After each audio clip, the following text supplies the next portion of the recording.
We provide you the platform to turn your dreams into reality. Give wings to your aspirations with KR Mangalam University.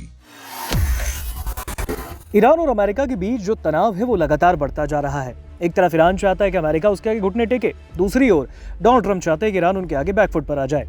अब ऐसे में pentagon के intelligence branch ने अमेरिकी प्रशासन के उन दावों पर सवालिया निशान खड़े कर दिए हैं जिनमें ईरान की सेना को पूरी तरह से कमजोर बताया गया था। दरअसल पेंटागन की इंटेलिजेंस ब्रांच के मुताबिक ईरान अपनी प्रमुख सैनिक क्षमताओं को बरकरार रखने में कैपेबल है। जहां राष्ट्रपति डोनाल्ड ट्रंप और रक्षा सचिव पीट हेग्सेथ ने ईरानी वायुसेना और नौसेना के नष्ट होने का दावा किया, तो वहीं खुफिया रिपोर्ट तेहरान को अब भी एक शक्तिशाली क्षेत्रीय शक्ति मानती है। खुफिया आकलन से भी पता चला कि ईरान अभी भी एक शक्तिशाली क्षेत्रीय शक्ति बना है, जिससे इस दावे पर डाउट होता है कि उसकी वायुसेना नष्ट हो गई है और उसकी नौसेना तबाह हो गई है।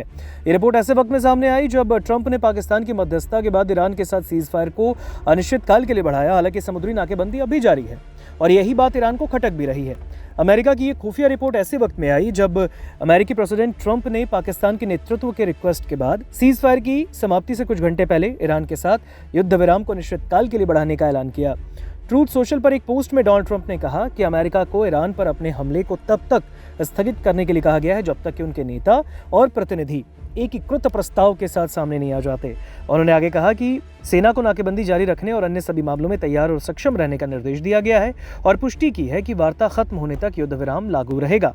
लेकिन इस बीच सवाल यही है कि अगर युद्ध विराम लागू है तो फिर ईरान ने हॉर्मूज में जहाज पर ताबड़तोड़ गोलियां कैसे बरसा दी? हॉर्मूज आखिर धुआं कैसे हुआ?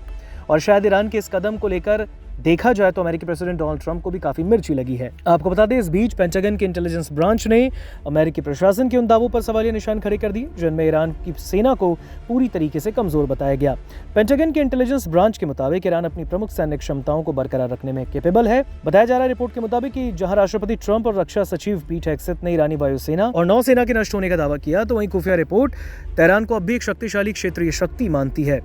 आपको बता दें, इस युद्ध में जहां इजराइल और अमेरिका ने मिलकर ईरान पर हमला किया, तो ईरान ने अकेले इजराइल और अमेरिका को पलटवार करने की कोशिश की।